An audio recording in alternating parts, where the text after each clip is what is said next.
Bienvenidos al Brunch. Investigamos, luego hablamos.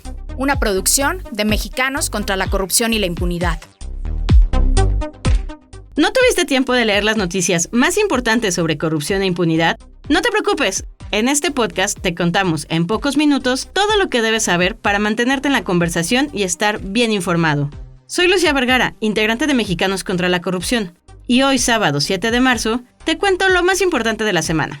A propósito de la presentación de la iniciativa de reforma electoral, empezaremos hablando de dinero y política, con el caso de Diego Rivera Navarro, exalcalde de Tequila, Jalisco, acusado de recibir financiamiento del crimen organizado para su campaña. Después, pasaremos a las reglas del juego electoral, con la nueva iniciativa de reforma, que habría sido diseñada desde un círculo cercano a la presidencia y fuera de los canales tradicionales de negociación entre partidos. En el marco del 8M, también hablaremos de justicia y violencia de género, a partir de la historia de Yeritza Bautista, sobreviviente de 2 intentos de feminicidio, cuya historia nos enseña cómo es atravesar un proceso judicial en un sistema machista. Más adelante revisaremos una investigación sobre maternidad infantil en México, una realidad que expone la violencia sexual que enfrentan miles de niñas en el país. Y cerraremos con 2 temas que ponen el foco en las desigualdades que enfrentan muchas mujeres: las barreras para las mujeres en la ciencia y las condiciones laborales de trabajadoras del hogar. Así que, ¿ya tienes tu café o mimosa lista? Disfrútala y acompáñanos. Hoy arrancamos con un tema que parece un muffin recién horneado, dorado, esponjoso y tentador, pero al partirlo, su corazón es amargo y arruina todo el bocado. Porque cuando hablamos de campañas políticas, muchas veces los números oficiales son como esos menús que prometen un brunch delicioso, pero al final nos deja un mal sabor de boca. En el marco de la presentación de la iniciativa de reforma electoral, abordamos el caso de Diego Rivera Navarro, exalcalde de Tequila, Jalisco, acusado de tener vínculos con el cártel Jalisco Nueva Generación y de haber recibido financiamiento del crimen organizado para su campaña electoral. Y es aquí donde hay algo muy interesante. Según los registros oficiales del Instituto Nacional Electoral, su campaña en 2024 reportó un gasto total de apenas 158,000 pesos. Es decir, solo el 65% del tope permitido para ese municipio. Sin embargo, las autoridades señalaron que el cártel Jalisco Nueva Generación habría financiado parte de su campaña. Este caso muestra algo preocupante. La fiscalización electoral depende en gran medida de lo que los propios candidatos reportan, lo que abre la puerta a simulaciones y financiamiento ilegal fuera del radar público. Para ayudarnos a desmenuzar este tema, hoy nos acompaña Leonardo Núñez González, director de la Unidad de Investigación Aplicada de Mexicanos contra la Corrupción y la Impunidad.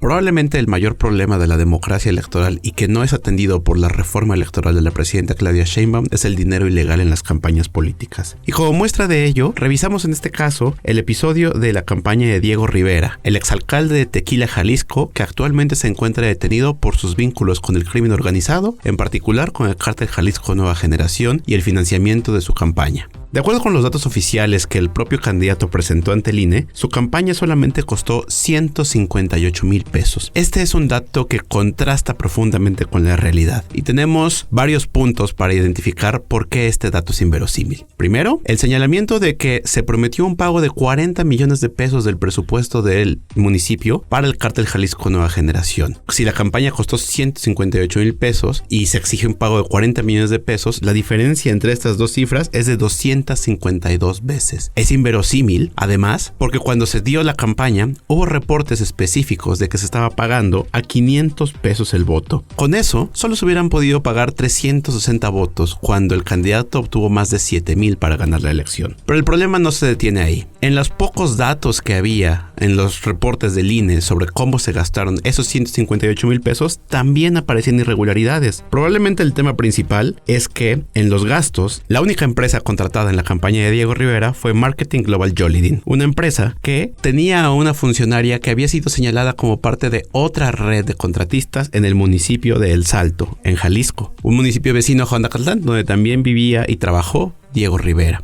Esto muestra las limitantes de la fiscalización y los problemas con la simulación de los reportes, porque la campaña de Diego Rivera es imposible que haya costado solo 158,000 pesos. Las propias autoridades señalan que el cártel Jalisco financió esta campaña y participó en el amedrentamiento y en la movilización electoral. Sin embargo, las reformas que hoy se plantean no abordan este problema público, que no se resuelve con buenas intenciones, sino con mayores herramientas de fiscalización y un conocimiento anticipado de que los candidatos nos van a hacer trampa en sus reportes. Ninguno de ellos va a presentar por voluntad propia la información del financiamiento ilegal y por lo tanto tenemos que crear mecanismos para poderlo identificar. El caso de Diego Rivera es un botón de muestra para identificar los problemas en la fiscalización y el tamaño de la penetración del crimen organizado en nuestras elecciones y cómo estamos haciendo oídos sordos para atender este problema que sigue carcomiendo la naturaleza de la representación democrática en México.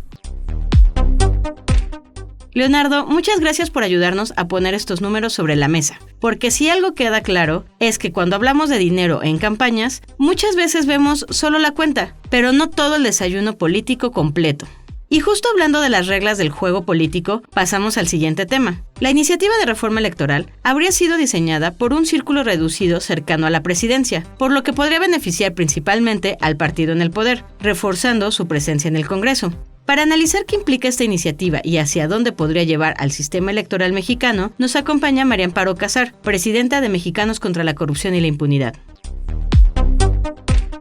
Bueno, pues por fin recibimos la iniciativa de reforma constitucional electoral. Una iniciativa que se elaboró fuera de todos los cánones democráticos. Su manufactura tuvo dos componentes, la opacidad y la exclusión. La elaboró una camarilla designada por la presidenta con sus correligionarios. Una reforma innecesaria e innecesariamente complicada. Lleva el sello de la casa, la continuación de la concentración del poder. El impacto final de la reforma no lo conoceremos hasta que no sean presentadas las leyes secundarias que, supongo, también serán confeccionadas en lo oscurito. Es el plan B del que la presidenta no quiere adelantarnos nada. Ahí vendrá la letra chiquita que nos dirá qué tanto más se fortalece el partido en el poder. Lo que hasta ahora podemos decir es que quien gana con la disminución del Senado es el partido oficial y quien gana con la nueva modalidad de los 200 diputados supuestamente de representación proporcional también es el partido oficial.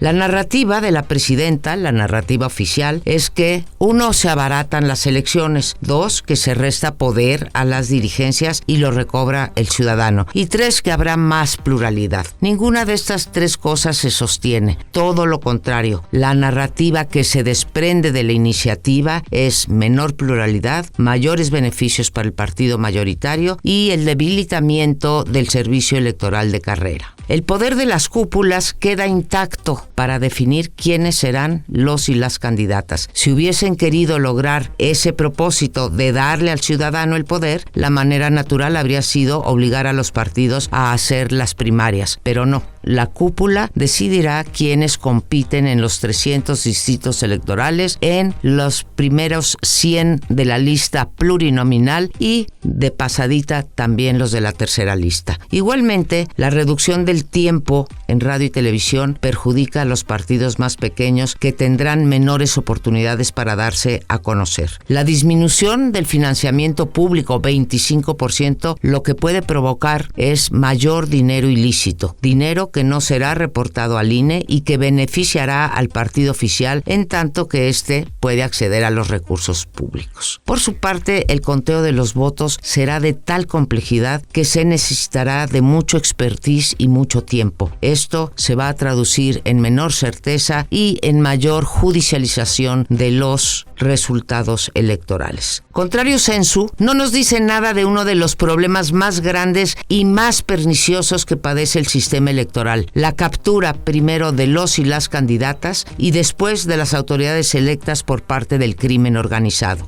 Termino, eso sí, con una buena noticia. El programa de resultados electorales preliminares, el famoso PREP, no desaparecerá y esto es buena noticia porque es uno de los pocos instrumentos que nos da certeza a los ciudadanos. Nos vemos próximamente cuando conozcamos las leyes secundarias. Por lo pronto, reitero, una reforma innecesaria e innecesariamente complicada. María Amparo, muchas gracias por ayudarnos a entender este tema, porque al final, las reglas de la democracia son como la receta de un buen brunch. Si cambias los ingredientes sin explicar cómo ni por qué, el resultado puede terminar sabiendo muy distinto a lo que esperábamos. Y justamente hablando de instituciones que deberían de proteger derechos, vamos a pasar a un tema que no podemos dejar fuera para este 8 de marzo, fecha en la que conmemoramos el Día Internacional de la Mujer.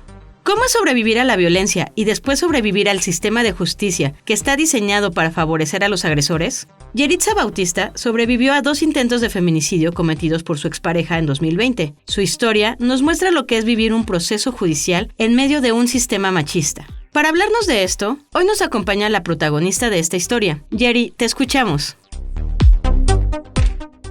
Tristemente, estamos en un país en donde los derechos de los agresores tienen mayor validez e importancia que el de cualquier víctima.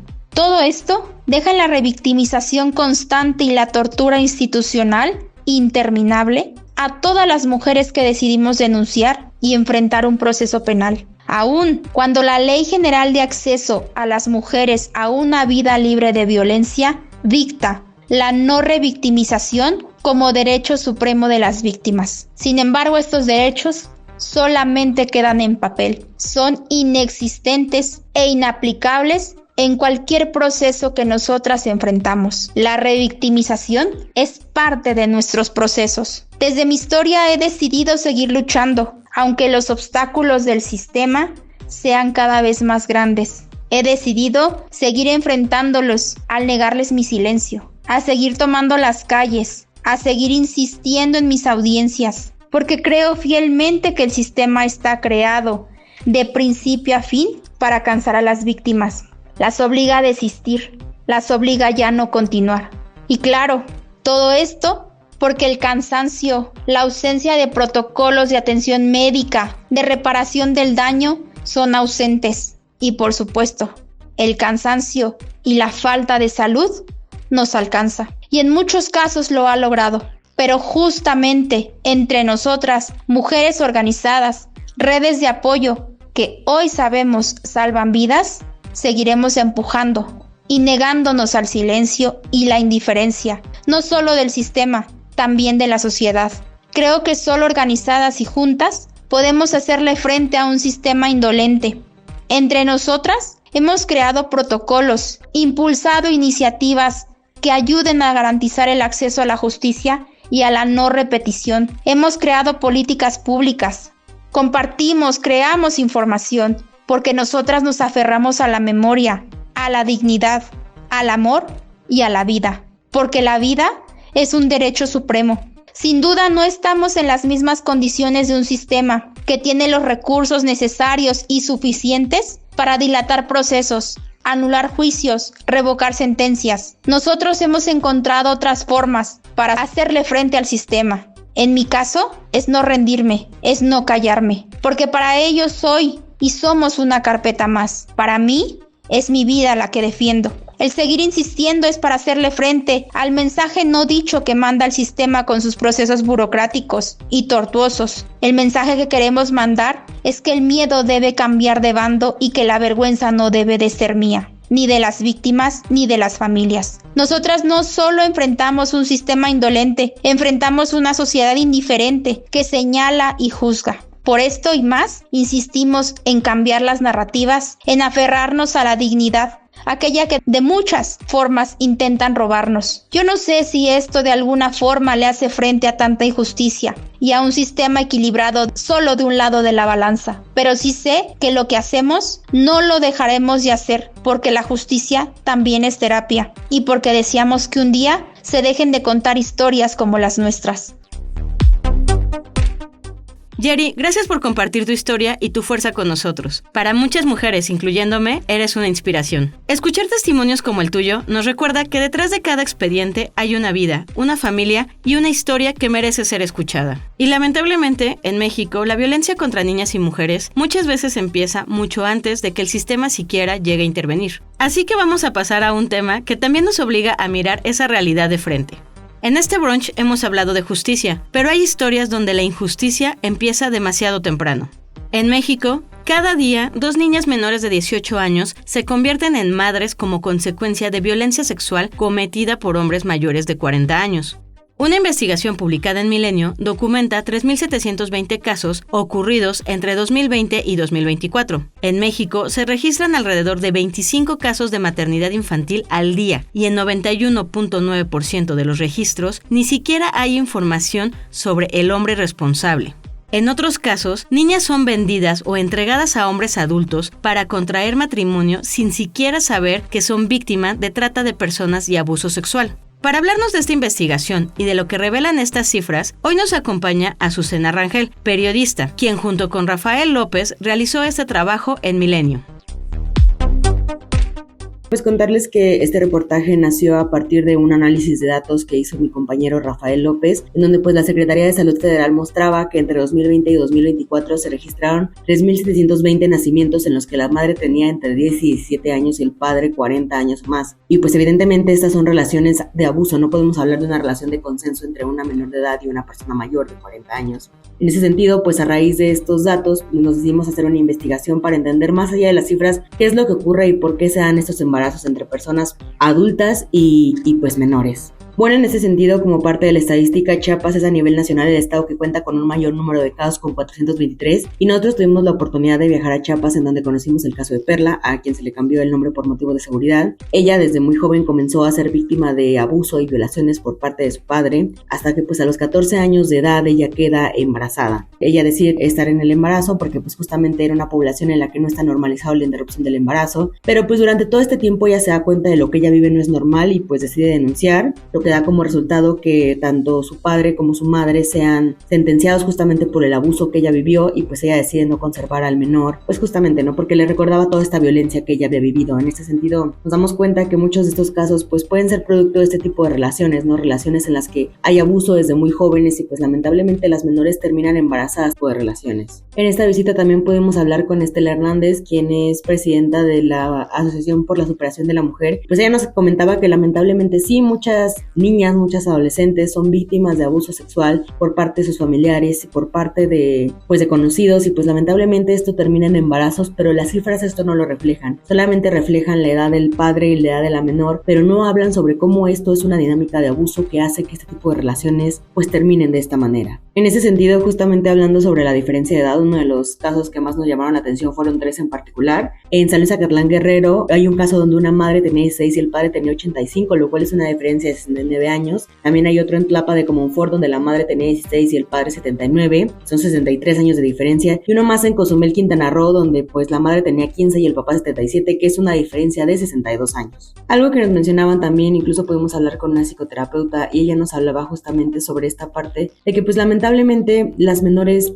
están en un contexto en el que se normaliza tener relaciones con personas mayores y si bien en algunos casos no podemos hablar de que hubo violación, sí, bueno, podemos hablar de que una menor de edad no puede dar consenso. ¿A qué me refiero con esto? Pues que justamente entendemos que a las menores se les normaliza tener relaciones con personas mayores, lo cual no está bien. No debería ser normal que una menor de edad sea madre con una persona muchísimo mayor que ella, bajo las justificaciones malamente implementadas de es que eres muy madura para tu edad, es que yo te veo muy bien para tu edad y ese tipo de cosas que están tan normalizadas en muchas sociedades que hacen que esto pase. Esto aunado a que muchas de ellas cuando quedan embarazadas no tienen acceso a un aborto seguro porque muchas comunidades o lo prohíben o no se los permiten. También algo que me gustaría mencionar es que en muchas partes del país todavía existe la trata de personas. Muchas menores todavía son vendidas a adultos mucho mayores y de ahí también salen esos embarazos y eso lamentablemente pues no se refleja en la estadística a la hora de hacer los datos. Aquí me gustaría mencionar que también otro de los estados que tienen mayor casos es Veracruz con 395, Estado de México con 277, Puebla con 274, Michoacán con 203 y Oaxaca con 196 casos. En ese sentido, pues uno de estos objetivos que tiene el reportaje, más allá de visibilizar la problemática, es preguntar qué se tiene que hacer al respecto, ya que muchas de estas menores lo que mencionaban es que ellas se dieron cuenta de que eran víctimas de abuso hasta que hablaron con sus compañeras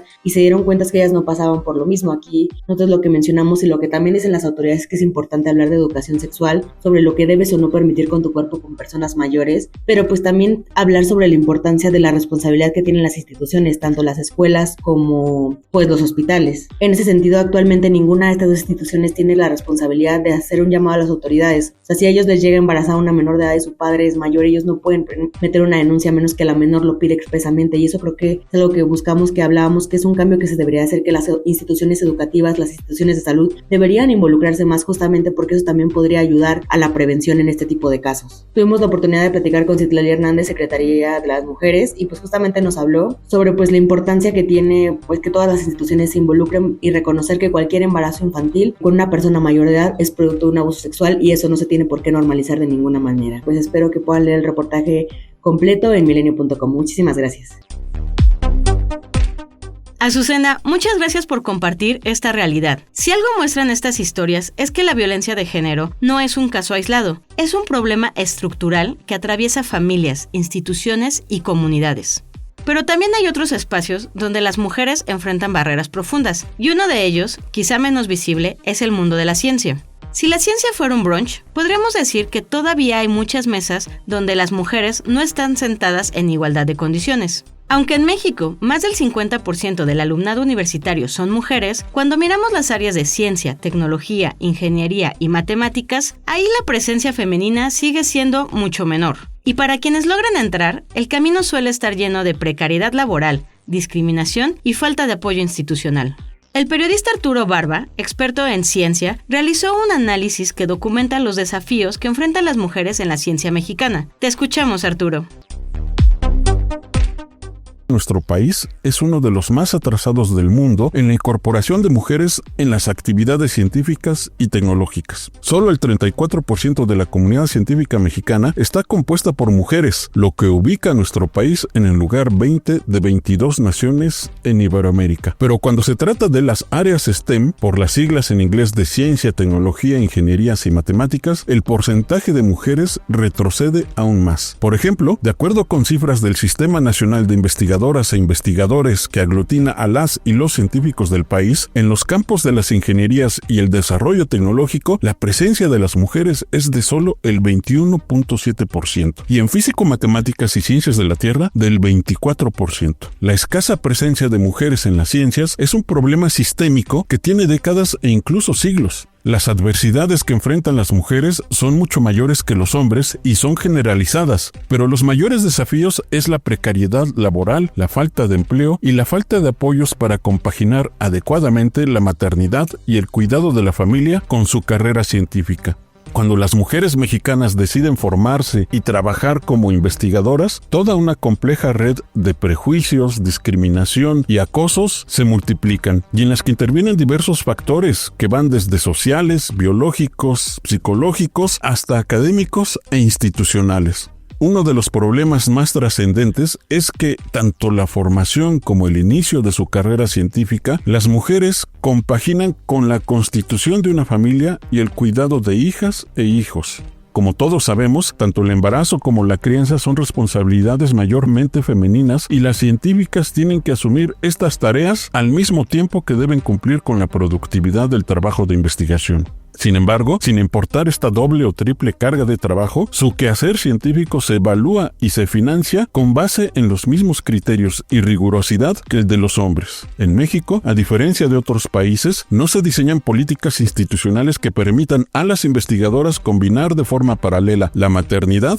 y la crianza con sus investigaciones, y por lo tanto su productividad como científicas es menor en esa etapa de la vida. En muchos casos tienen que decidir entre una y otra actividad, o simplemente su promoción es mucho más lenta. Otro de los grandes obstáculos que enfrentan las mujeres es la violencia académica y la violencia y acoso sexual. De acuerdo con una investigación publicada en 2025 en la revista Estudios Sociológicos del Colegio de México, se señala que en el ámbito académico la violencia contra las mujeres adopta múltiples formas, entre ellas el acoso sexual, la intimidación y la discriminación.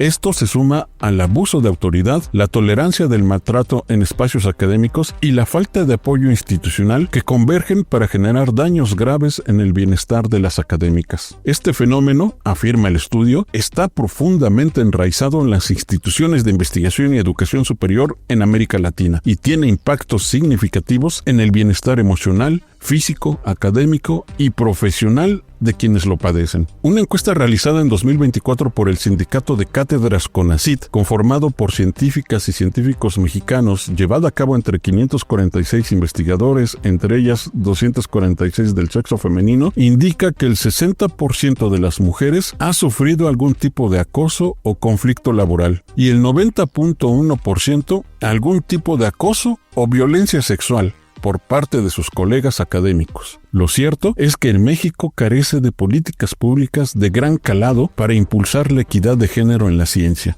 Así como se han presentado el programa de diseño de semiconductores o del auto eléctrico, debería articularse una gran política nacional hacia las mujeres científicas. Solo incorporando más mujeres en la ciencia se podrá alcanzar el objetivo de convertir a nuestro país en una potencia científica como lo propuso la presidenta Claudia Sheinbaum.